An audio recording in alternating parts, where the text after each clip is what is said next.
Ahlan wa sahlan wa marhaban, mtazamaji wa kipindi pendwa kabisa cha Dawa, jamvi ambalo linakuletea mambo ya kiungwana, utaratibu mzuri kabisa wa namna gani wewe mtazamaji wa kipindi hiki utaamiliana na muumba wako.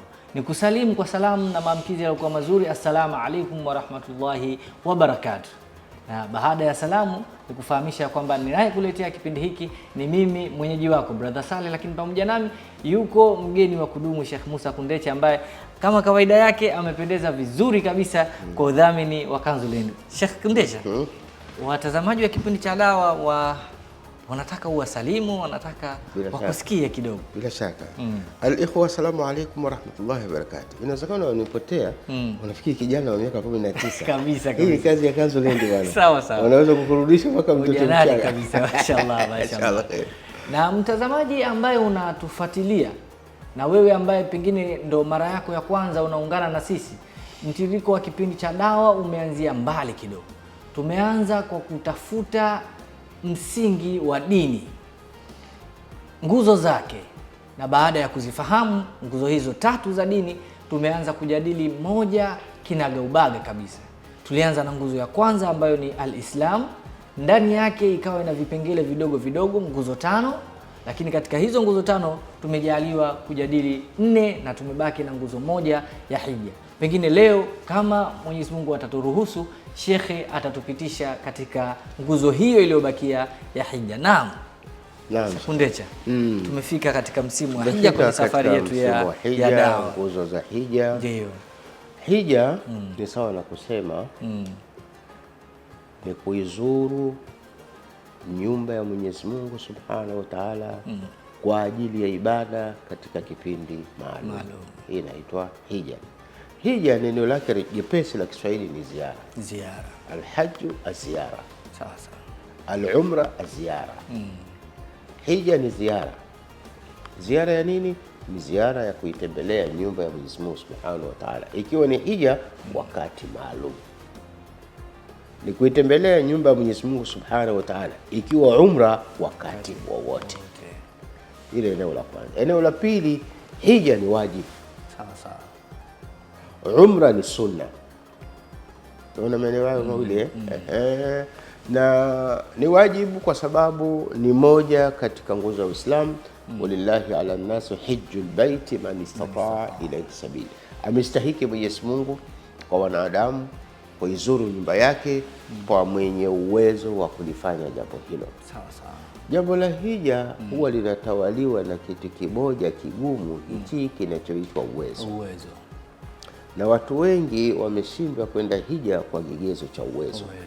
Lakini tunasema kwa msaada wa Mwenyezi Mungu katika kipindi chetu cha Dawa tudefine dhana ya hii uwezo katika sura nzuri. Sawa. Uwezo wa kwanza anaotakiwa kuwa nao mwanadamu ili kumweza kwenda hija, kwanza kabisa awe ana akili timamu. Huu ni uwezo wa kwanza kabisa. Ukiwa una akili timamu, huu ni uwezo namba moja. Sawa. Kwa sababu asiye na akili timamu, hata kama ni bilionea, hana sifa, hana uwezo wa kwenda hija. Kwa hivyo jambo la kwanza ni uwezo, akili timamu. Hili wanalichanganya watu kama sharti. Sharti la kwanza ni Uislamu. Ili uende hija, sharti kwanza uwe Muislamu. Lakini uwezo, kigezo cha kwanza cha kupima uwezo wako ni akili timamu. Sawa. Hili ni jambo la msingi sana la kuzingatia. Kwa hivyo wanadamu lazima tujielewe vizuri. Ni kwa kiasi gani mwanadamu anaweza kufanya vitu vyake mbalimbali. Kuna watu hapa, wanawake wawili, wanawake watatu, au wanamke mmoja, ana watoto 4, na mshahara wa 200,000. Sawa. Lakini watoto wake wanasoma, wanakwenda shule, wanavaa nguo za sikukuu, wanakaa nyumba ya kupanga inalipwa. Ukimuuliza anakwambia bwana, tunapambana hapa mjini bwana, lazima upambane. Lazima upambane, akili yako lazima ifanye kazi sawa. Ila ikifika jambo la Mungu tu, huyu anasema mimi sina uwezo. Makosa makubwa sana kwenye jambo hilo. Hili ni jambo la muhimu sana kwa sababu hija ni moja kati ya nguzo 5 za Uislamu. Ambaye hajenda hija awe ana hakika hajakamilisha Uislamu wake. Ambaye haja kwenda hija ajue hajakamilisha Uislamu wake, kwa sababu nguzo za Uislamu ni 5 na moja ni hija. Sasa huu uwanja wa uwezo ndio chaka la kujifikia watu wengi. Sasa tunasema jambo la kwanza ni kuwa na akili timamu. Wenu huu ni umma mmoja tu, na mtakutanishwa na mambo ambayo hayatawafanya mshindo kufanya mambo hayo kwa pamoja. Hili ni jambo la msingi sana ambalo kila mmoja wetu anatakiwa azingatie. Na kama tulivyosema, hija ni wakati maalum, kama Qur'ani inavyosema alhajju ashhuru maalumat. Hija ni miezi maalum. Iweka siku maalum kila mwaka. Kuna siku maalum Mwenyezi Mungu hutoa msamaha mkubwa sana kwa watu wote waliokwenda kwa ajili ya ibada. Hutoa msamaha maalum kwa watu wote hao, kama anavyosema Mtume Muhammad sallallahu alaihi wasallam, man hajja wa lam yarfuth wa lam yafsuq raja'a kayawmi waladathu ummuh. Mwenye kufanya hija asifanye maovu wala asifanye jambo lolote baya, anarejea akitoka huko kama siku aliyozaliwa toka tumboni kwa mama yake.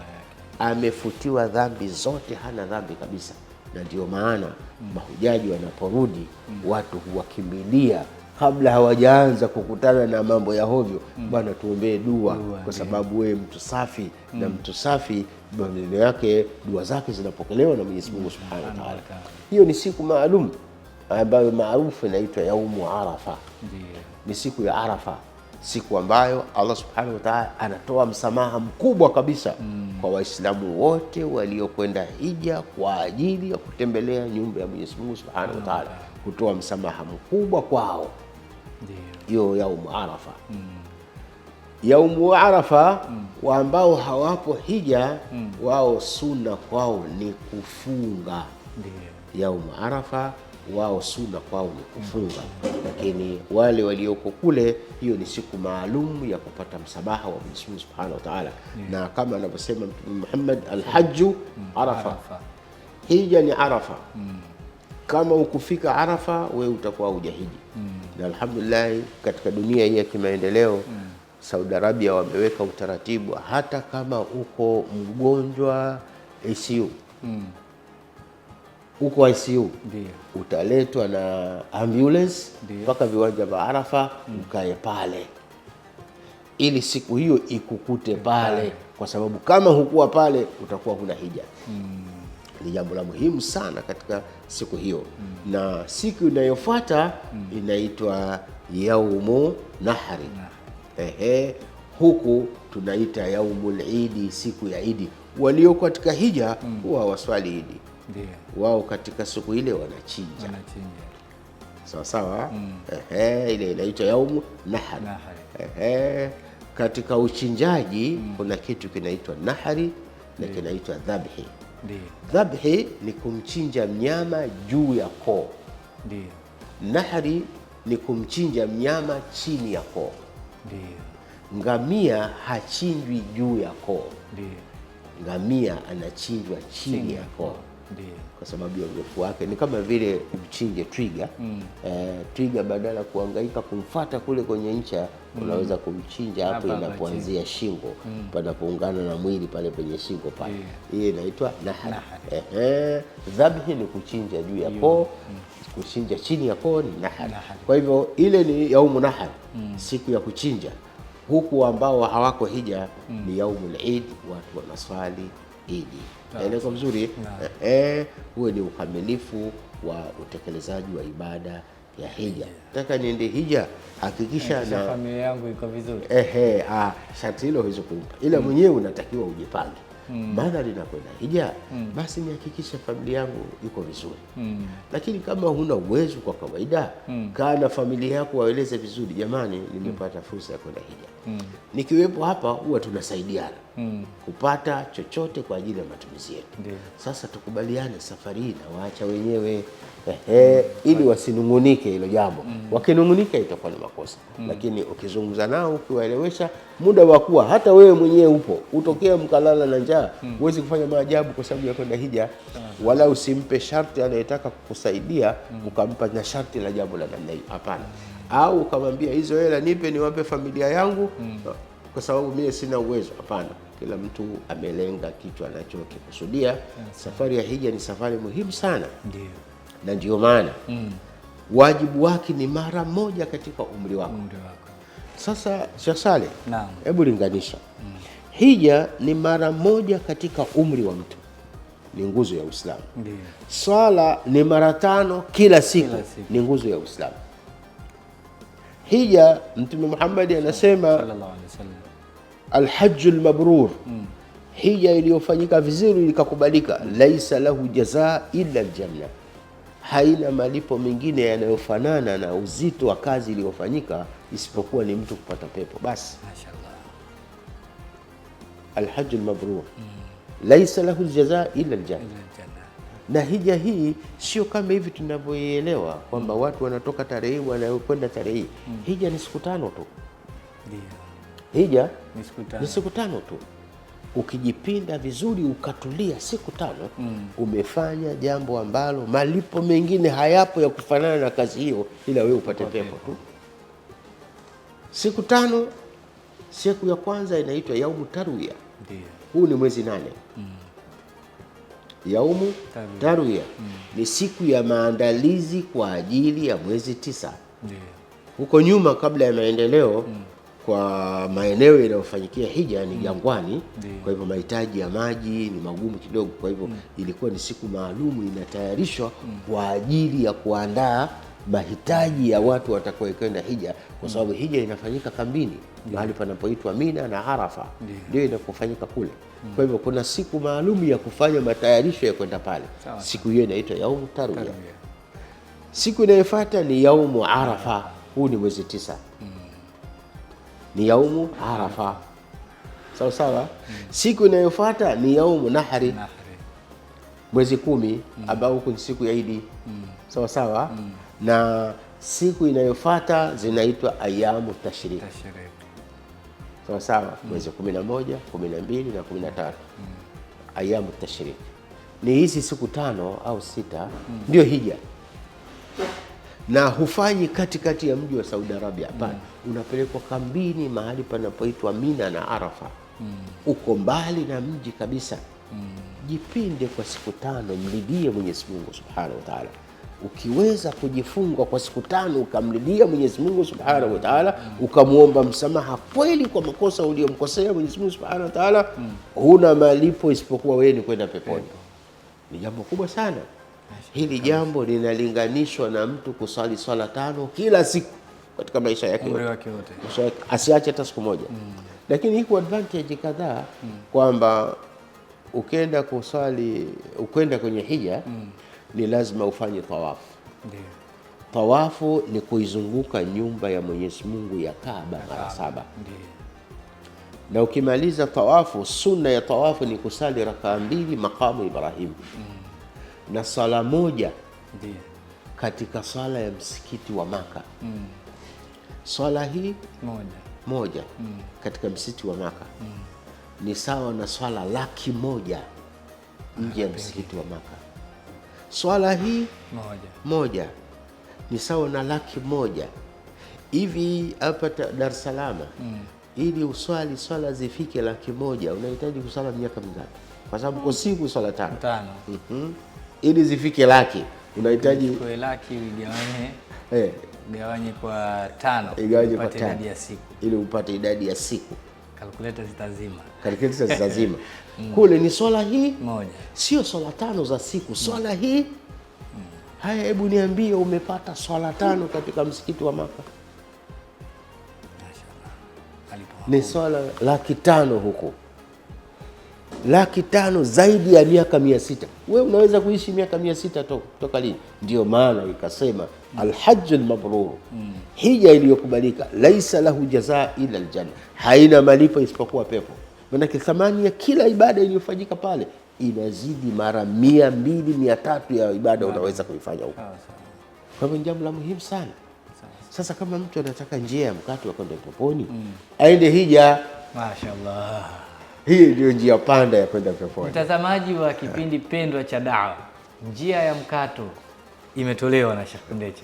Kama unatafuta njia ya mkato na uwezo unao, nenda hija. Swali linakuja, ndio mzazi wangu pengine hakuwa na uwezo, ndio alitamani na yeye aende hija, ndio, lakini kwa rehema yake Mwenyezi Mungu amemchukua kabla hajaweza kutekeleza ibada ya hija.